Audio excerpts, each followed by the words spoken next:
आज मैं एक ऐसी पिता की कहानी लेकर आई हूँ जिसने मरकर भी अपने बेटी के विवाह कराकर अपने कर्तव्य को पूरा किया। तो आप लोग पूरी कहानी ज़रूर से ज़रूर सुनें और चैनल को भी ज़रूर से ज़रूर सब्सक्राइब कर दें। हर पिता की तरह रामलाल भी अपनी बेटी का विवाह किसी अच्छे परिवार में करने की सपने देखा करता था। उसकी बेटी चंपा बहुत सुंदर थी और भोली भाली थी। रामलाल ने सब जगह शादी की चर्चा कर रखी थी। एक दिन रामलाल का एक मित्र उससे मिलने आया तो रामलाल ने उसका काफ़ी अच्छे से स्वागत किया और बोला कि दोस्त, कहीं अच्छा लड़का मिले तो बताना, पर हाँ, लड़का अच्छा कमाता हो, क्योंकि मैं नहीं चाहता कि चंपा भी हमारी तरह पूरी ज़िंदगी गरीबी में जिए। एक ही तो बेटी है हमारी।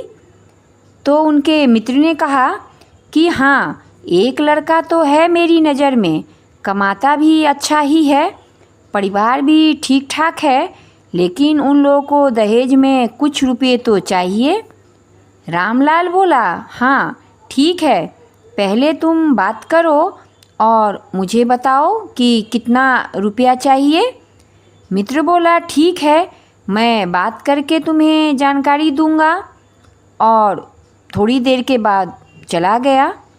2 दिन बाद वो वापस आया और बोला, तुमने जो चंपा की फ़ोटो दी थी वो उन लोगों को पसंद आ गई है, लेकिन उन लोगों को 50,000 रुपये नगद चाहिए। रामलाल सोच में पड़ गया। फिर बोला, ठीक है, मेरी थोड़ी सी ज़मीन है, उसे बेच दूंगा और कुछ पैसे तो मेरे पास भी है, और सब मिलाकर धूमधाम से विवाह हो जाएगा।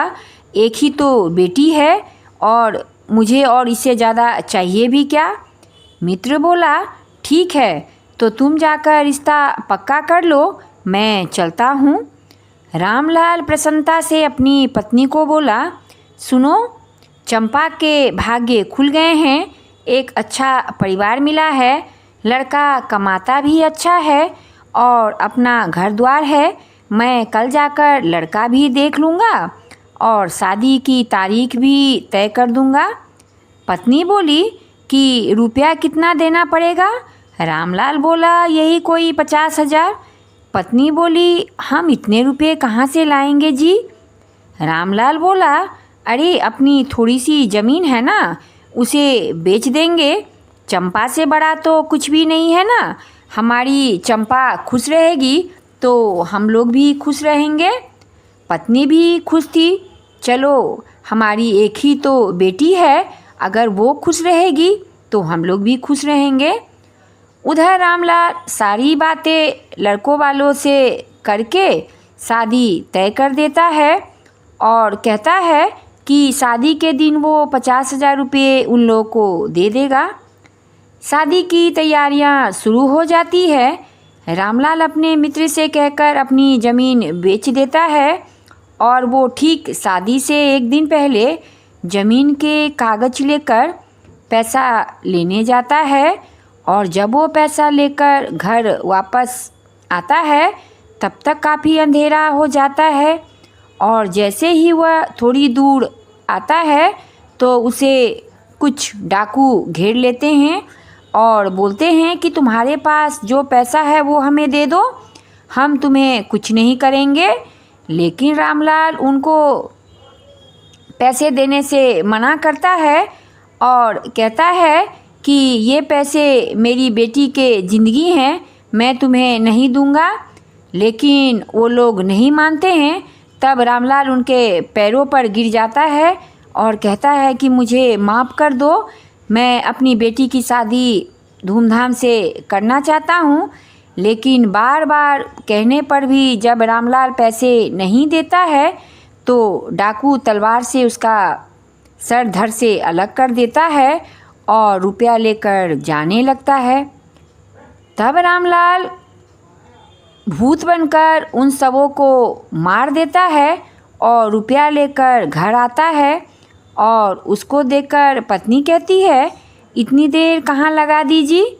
रामलाल, जो कि अब मर चुका है, वो सिर्फ एक आत्मा है, कहता है थोड़ी रास्ते में देर हो गई और फिर वह खाना खाए बिना सो जाता है और अगले दिन वो सारा काम करता है और जब शादी का समय बारात आता है तो वह रुपया लेकर लड़के के पिता को दे देता है और धूमधाम से चंपा की शादी हो जाती है।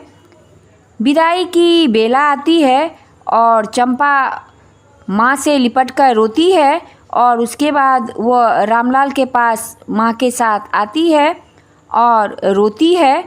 तो रामलाल कहता है कि बेटी चंपा, तुम सदा खुश रहो और अपनी माँ का भी हमेशा ख्याल रखना, क्योंकि अब मैं तुम्हारी माँ के पास नहीं रहूँगा और मैं अब जा रहा हूँ। मैंने अपना पिता का सारा कर्तव्य निभा दिया है। और उसके बाद वो सारी बातें जो उसके साथ हुई थी वो बता देता है। चंपा और पत्नी रोने लग जाते हैं और रामलाल भी आँखों में आंसू लिए वहाँ से चला जाता है। तो इस प्रकार एक पिता ने अपनी बेटी के प्रति अपनी कर्तव्य मरकर भी निभा देता है और वहाँ से चला जाता है। तो कैसी लगी आप लोग को एक छोटी सी कहानी?